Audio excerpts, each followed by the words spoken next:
Curso de Psicología para la Autorrealización. Efectos de lo superior. Las transformaciones. Justicia y niveles de justicia. Cuando voy abriendo esa dimensión superior, toda mi vida va cambiando. No solamente porque cambia la orientación de mi vida, como decía antes, de que mi vida deja de ser una búsqueda para convertirse en una expresión gozosa, sino porque incluso mi estructura física, mental y afectiva cambia. A medida que va entrando lo superior en mí, se va transformando la vibración de mis vehículos, se van afinando, va siendo una vibración más sutil, así como se va cambiando la conciencia que está en función de los vehículos. Y cada vez es una conciencia más armónica, más elevada, más gozosa, más luminosa, y todo esto produce unos cambios en el mundo que me rodea, porque todo ser, como es un ser de interrelación, tiende siempre a atraer unas cosas y a relacionarse con otras. Y, en la medida que por dentro se va produciendo este cambio, es como si se produjese un cambio en la propia densidad, un cambio de peso específico, y entonces se va elevando el tono y tiende a atraer las cosas que se corresponden a ese nuevo tono y no las que traía antes. Tiende a sintonizar con lo que está de acuerdo con esa tónica y deja de estar sintonizado con la tónica anterior. De modo que estoy viviendo siempre de acuerdo con una selectividad, y esa selectividad está en función de la vibración mía habitual. Al cambiar el interior, esto produce inevitablemente un cambio en mi exterior, y se experimenta que cambian las circunstancias y cambian las personas y las situaciones. Del mismo modo que cuando éramos niños y luego hemos sido adultos, ha cambiado nuestro ambiente, en el sentido que sea. Así, cuando uno se va transformando interiormente, se produce el mismo fenómeno porque es la misma ley. Entonces yo me encuentro que tengo afinidad, que siento atracción hacia un tipo de temas, de personas, de ambientes o de cosas. Estoy viviendo un universo que va siendo cada vez más distinto del que vivía antes y atraigo hacia mí lo que se corresponde con esa vibración. De hecho, cada persona está viviendo en el universo que le corresponde y por ello el trabajo interior siempre, inevitablemente, se traduce en una transformación exterior. Por eso podemos decir que cada persona recibe lo que le corresponde, que no es un problema de justicia o injusticia, aparte de que haya justicias e injusticias, sino que está funcionando una ley de afinidad, de atracción, que crea su propia justicia. La persona que interiormente viva de verdad un sentido de belleza estable tenderá a ser atraída y a atraer aquello que se corresponde con ese nivel de belleza. La persona que vivía interiormente un nivel de plenitud afectiva atraerá y será atraída hacia las personas que se corresponden en ese mismo nivel de plenitud. Las que vivan una conciencia de seguridad y una conciencia interior de plenitud en el sentido de abundancia, contactarán lo que se corresponde con ese mismo sentido. En cambio, el que vive dentro de una conciencia de temor, del temor específico que sea, atraerá del exterior lo que se corresponda con ese temor. De manera que hay una ley de afinidad, de atracción selectiva, y uno mismo es quien determina lo que se atrae y lo que se suelta. La existencia no es esa especie de mezcla heterogénea que solemos creer que es cuando la miramos sin más. Cada persona está viviendo en su mundo. Cada persona tiene un tipo de relación, contacta con un tipo de cosas. Las contacta de un modo particular, y a su vez es contactado de un modo particular, y ello viene determinado por la tónica que uno va consiguiendo tener dentro. Es aquel principio de que lo semejante atrae lo semejante. Esto es extraordinario porque tiene no solamente este alcance práctico que ya se adivina al hablar de ello, sino porque representa un cambio de visión de toda la existencia. Cuando dentro de mí estoy viviendo una disarmonía debido a que tengo resentimientos por situaciones pasadas de injusticia, por humillaciones, por abusos de poder, por lo que sea, en la medida que mantengo eso dentro, inevitablemente eso por un lado me hará ver el mundo desde una óptica y por otro lado me atraerá las circunstancias que tienden a reiterar esa misma situación. Son los dos fenómenos, fenómeno de percepción y fenómeno de atracción de las cosas que se corresponden con esa tónica, y eso es sumamente específico. Por todo ello, la clave para solucionar los problemas, incluso los del mundo, en lo que depende de uno, es solucionarse uno, porque mientras dentro exista tanta disarmonía, tanto conflicto, ya pueden pensarse sistemas políticos, sociales, educativos o lo que se quiera, que el mundo seguirá funcionando del mismo modo. Ello no quiere decir que no se deban hacer cosas exteriores. Se deben hacer, pero no se espere que produzcan los resultados en que uno confía si no hay un cambio radical de conciencia en virtud de ese mecanismo, de esa ley. De tal manera que lo que parece imposible, que esta existencia se vea perfecta, con la cantidad de barbaridades que se cometen, que se viven y no obstante es perfecta. Curiosamente se ve que es perfecta, pero en relación con el nivel de perfección que se vive individualmente. Es como una ley muy profunda, porque no solamente es lo que uno vive conscientemente, sino también lo que está en el inconsciente, y que desde un nivel, el vivir problemas es su propia justicia.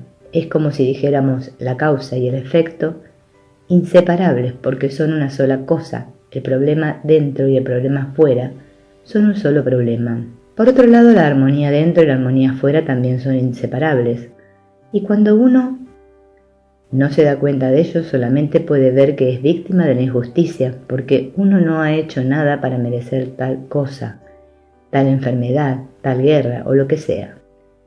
Y en la medida que se va cambiando, se va descubriendo una visión enteramente distinta y un entender el por qué está funcionando todo como está funcionando.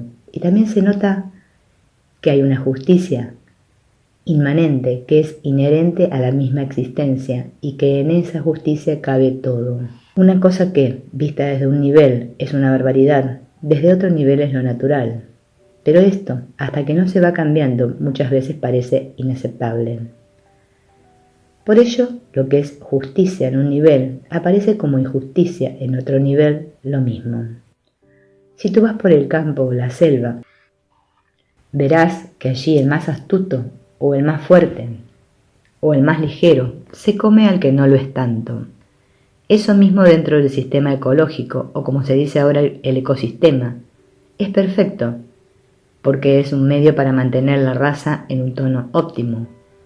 Se van eliminando los menos aptos y se va manteniendo la raza en su nivel óptimo.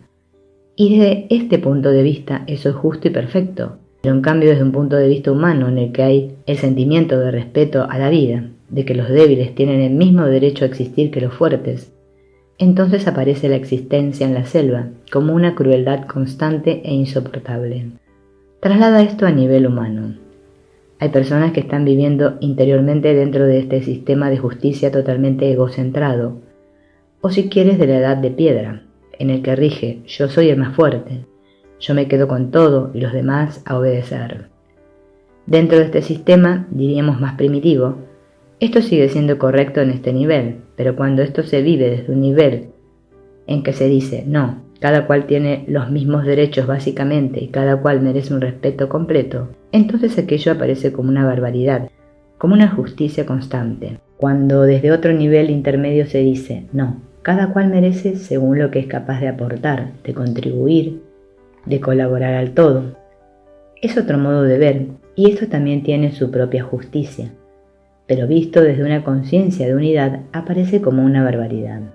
De modo que cada una de estas cosas depende mucho del hecho que se están mirando de través, en lugar de mirar cada cosa en su propio nivel.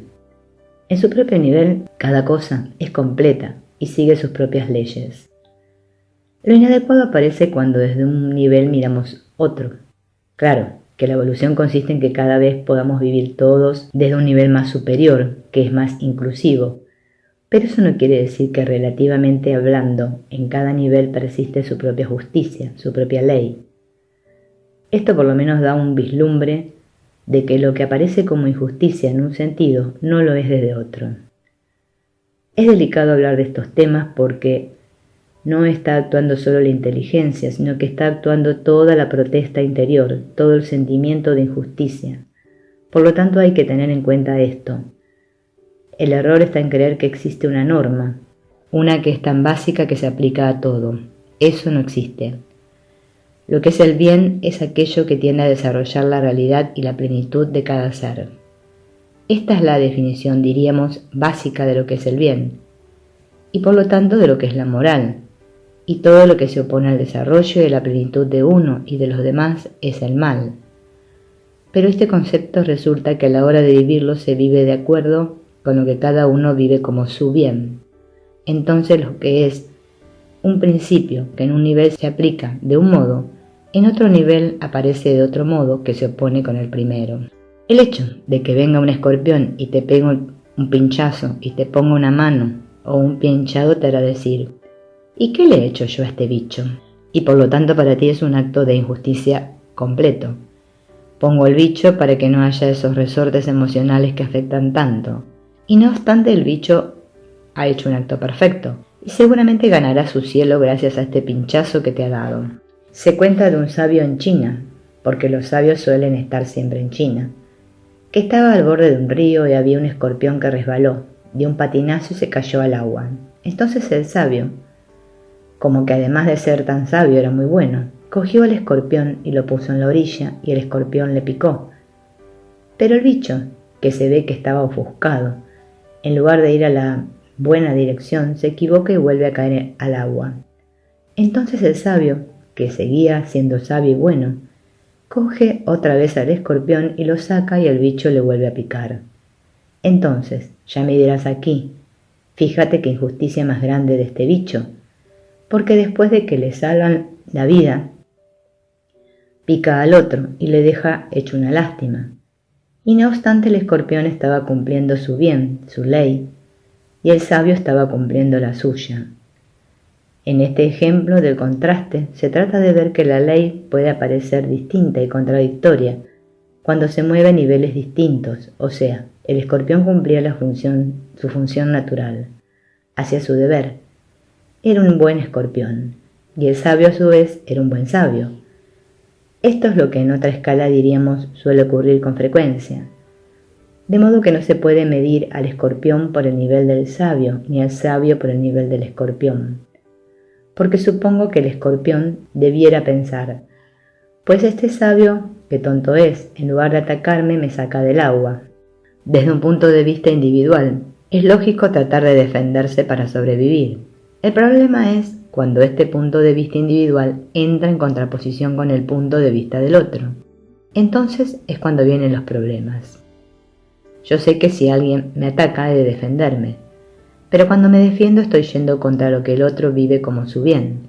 Entonces, ¿hasta qué punto debo defenderme yo sacrificando al otro para mi bien?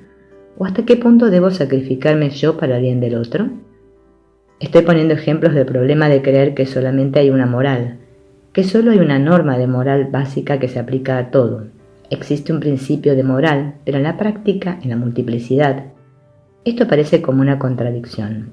Y es así, de modo que cada cual da la medida, su propia medida, en virtud de sus decisiones ante las situaciones que se presentan continuamente. En la cola, el que se cuela, si voy por la calle y viene alguien a pedirme caridad, limosna, ¿en qué medida necesita realmente limosna? ¿Y en qué medida se ha acostumbrado a vivir pasivamente? Ahí están, problemas que se están presentando constantemente a escala muy diversa, pero que tienen el mismo argumento. ¿Hasta qué punto yo hago su bien haciendo lo que él desea o defiendo mi bien defendiéndome de lo que el otro me pide? Esto es un problema de evaluación constante en donde se manifiesta de algún modo el nivel de visión que uno tiene. Estamos tratando ahora de una visión de crecimiento hacia lo más elevado. No estamos hablando de lo que se debe hacer en la vida diaria. Por eso muchas cosas que digo pueden parecer escandalosas o incluso irracionales. Y es porque es otro nivel de visión y no se puede esperar ni pedir que lo haga normalmente todo el mundo. El ser humano está viviendo a escalas muy diferentes. Hay seres humanos que están viviendo en la conciencia de la selva y otros que están viviendo en el nivel medio y otros que viven un nivel más elevado. De modo que su sistema de valores será totalmente distinto y no se le puede pedir a uno que tenga el del otro. Hay personas que están viviendo como si todavía estuvieran en la selva y por lo tanto para ellas es su logro, su triunfo, su afirmación y su crecimiento el desarrollar la fuerza, la combatividad, al cargarse a quienes puedan y el crecer a expensas de quien sea.